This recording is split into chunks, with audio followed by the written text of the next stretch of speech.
한국수자원공사 K워터가 태국이 시행하는 대규모 물관리 사업 국제 입찰에서 6조 원대인 방수로 및 저류지 건설 사업의 우선 협상 대상자로 선정됐습니다.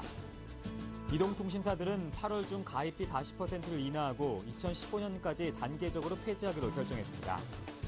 정부가 8년여 만에 기업은행 지분 공개 매각에 나섭니다. 이재영 LH 신임 사장이 오늘 취임식을 갖고 본격적인 업무를 시작했습니다.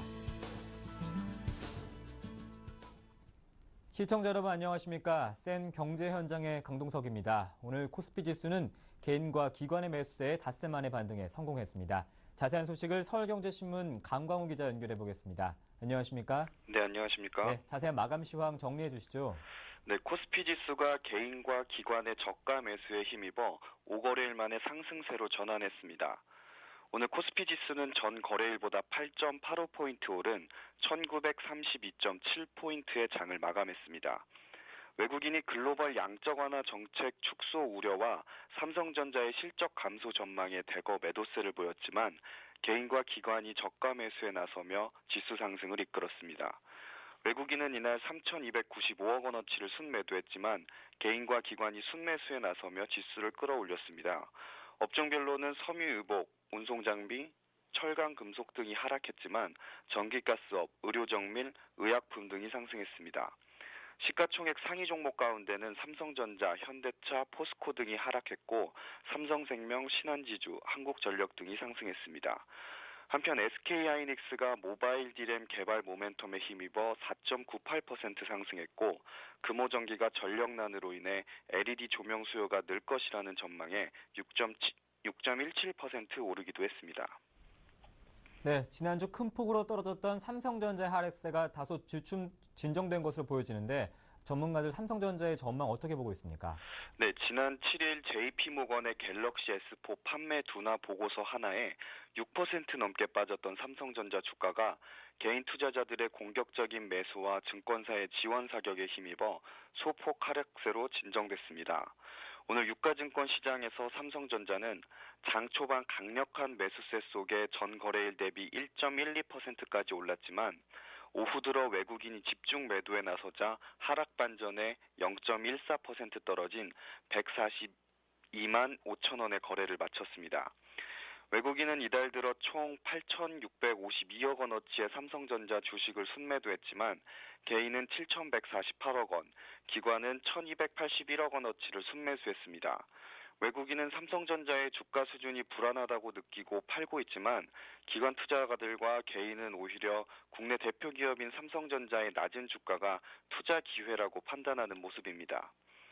국내 증권사들도 JP모건의 목표가 하향에 맞서 삼성전자 박앤세일 등 자극적인 제목의 보고서를 잇따라 쏟아내며 주가 방어에 나섰습니다.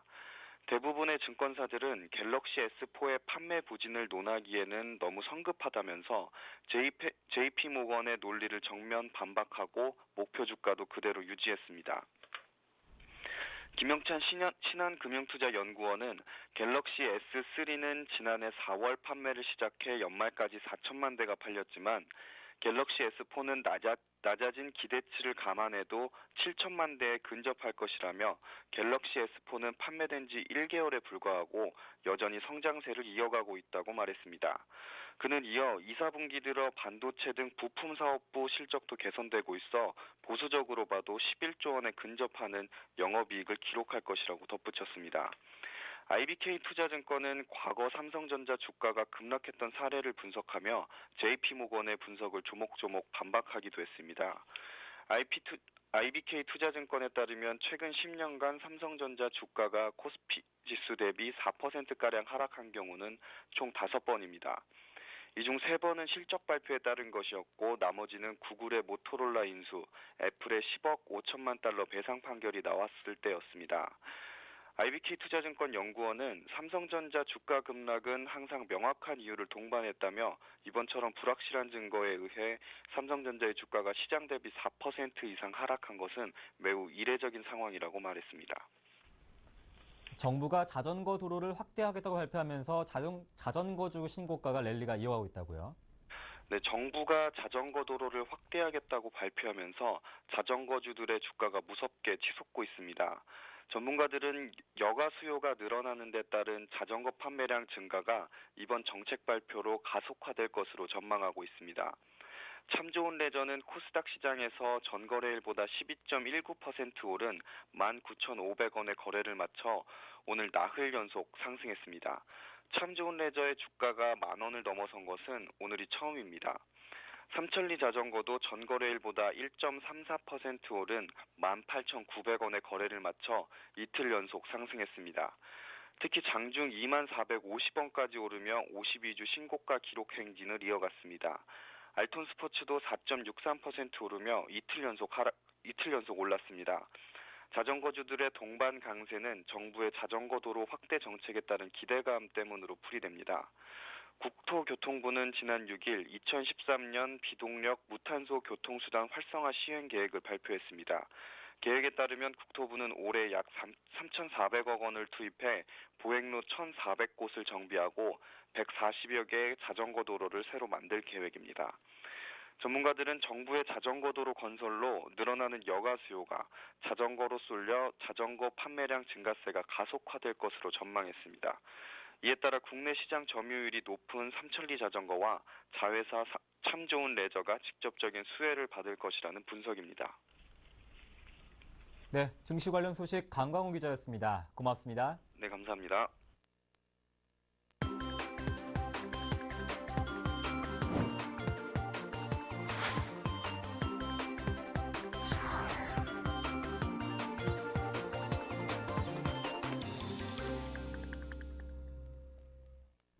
오늘의 주요 뉴스입니다.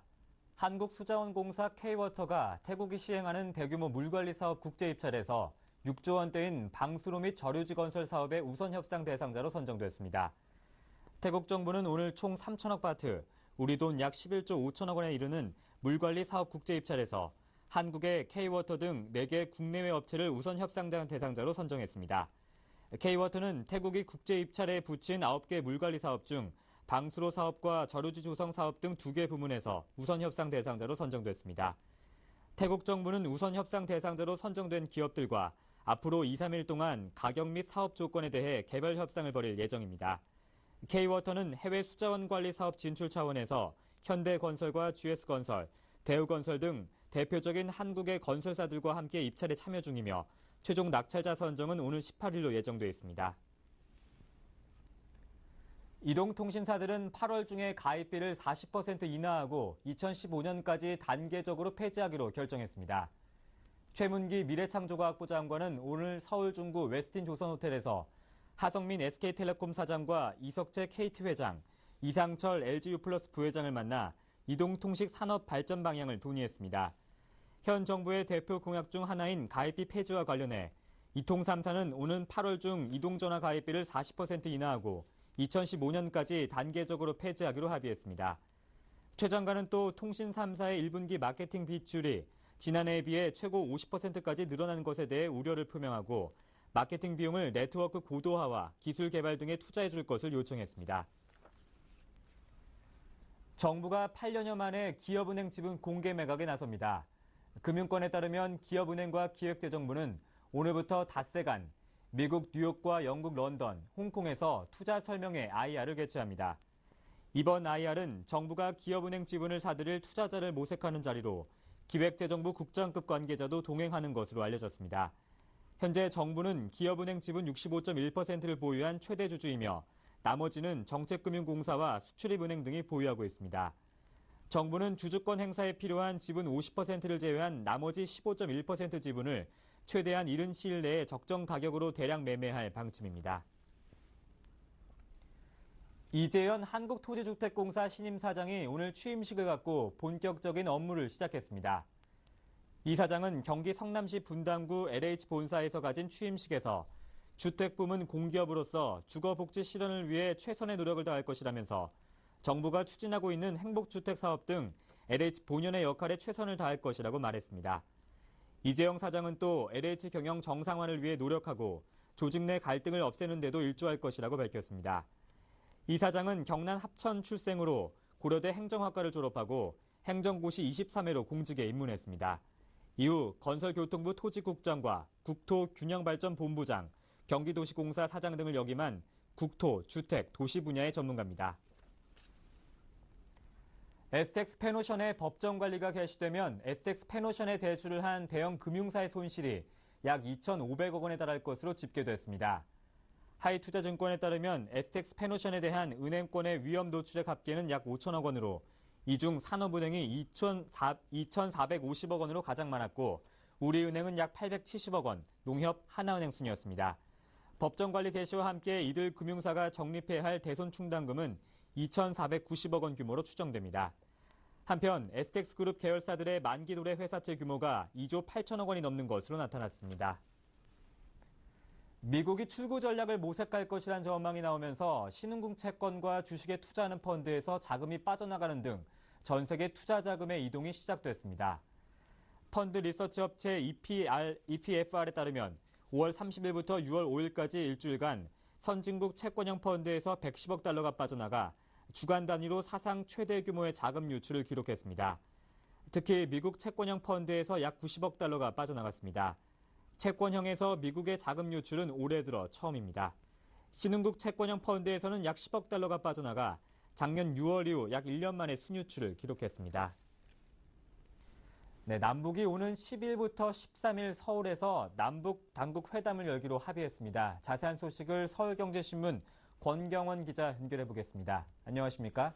네, 안녕하세요. 네, 남북 당국 회담을 위한 실무 협상이 오늘 새벽까지 이루어졌는데 어떤 내용이 최종적으로 합의가 됐습니까?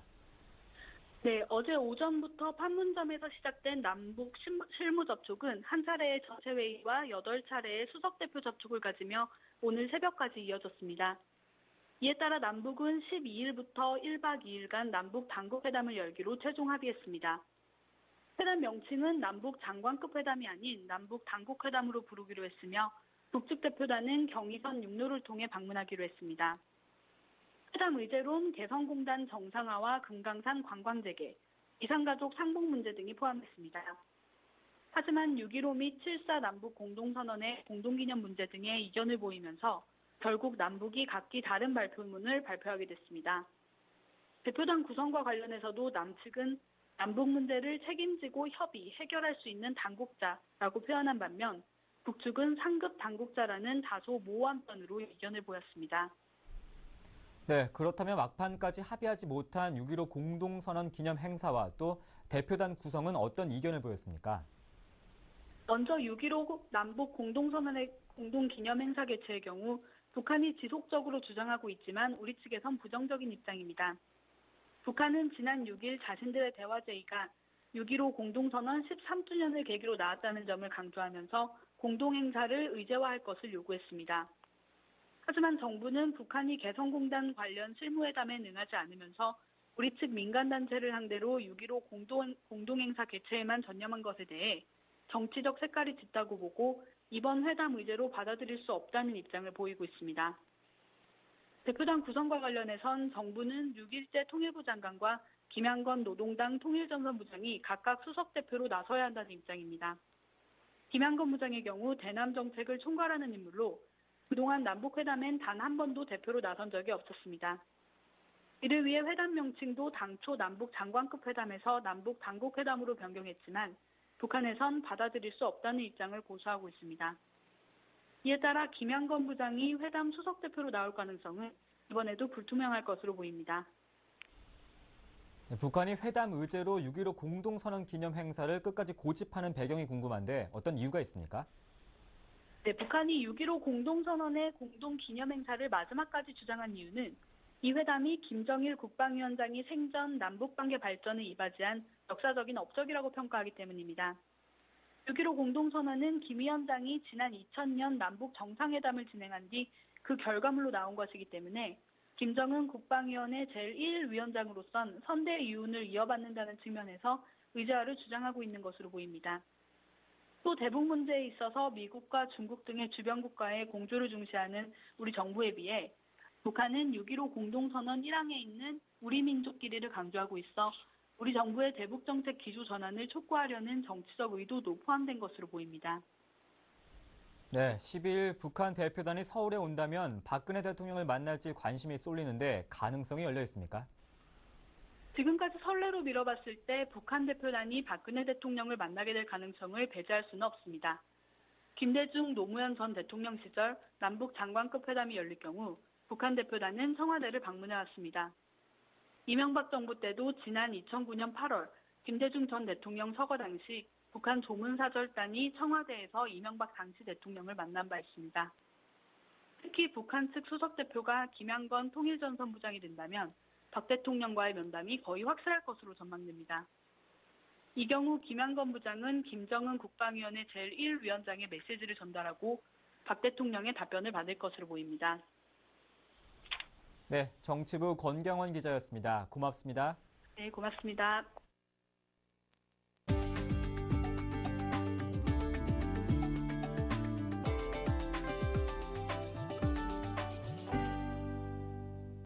SK하이닉스는 20나노급 기술을 적용해 세계 최초로 8GB 모바일 메모리 반도체인 LPDDR3 제품을 개발했다고 밝혔습니다.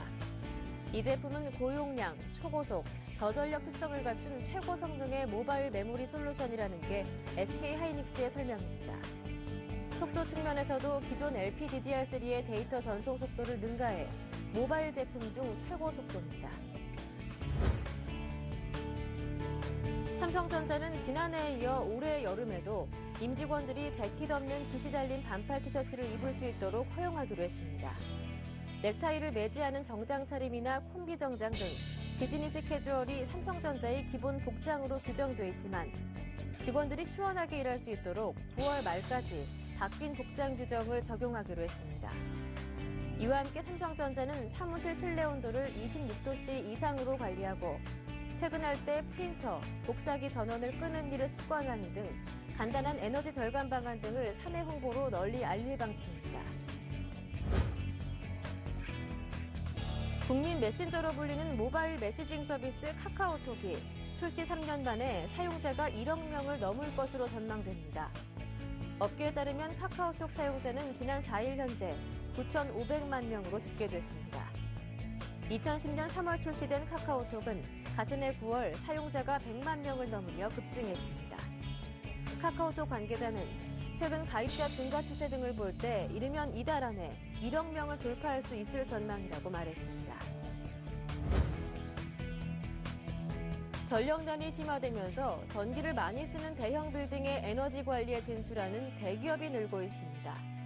LG전자는 그동안 그룹 계열사를 대상으로 해오던 건물 에너지 관리 시스템 사업을 대외 사업으로서 본격화할 방침입니다. 시스템 에어컨을 포함한 냉난방 공조 기기와 LED 조명 등 분야에서 축적된 기술을 살릴 수 있는 데다 친환경 미래 산업으로도 전망이 밝기 때문입니다. 이동통신 회사들도 유무선 통신 기술을 바탕으로 관련 사업에 나서고 있습니다. KT는 지난해 LG전자와 함께 에너지관리공단이 추진하는 건물 에너지 관리 시스템 시범 보급 사업에 참여했습니다. SK텔레콤은 올해 3월 정기주주총회에서 건물 에너지 관리를 사업 목적에 추가하고 사업을 활발히 전개하고 있습니다. 시장 조사기관인 파이클 리서치는 전 세계 건물 에너지 관리 시스템 시장이 매년 14%씩 성장해 2020년 시장 규모가 60억 달러에 이를 것으로 전망하고 있습니다. 6월 10일 센 경제 현장이었습니다. 고맙습니다.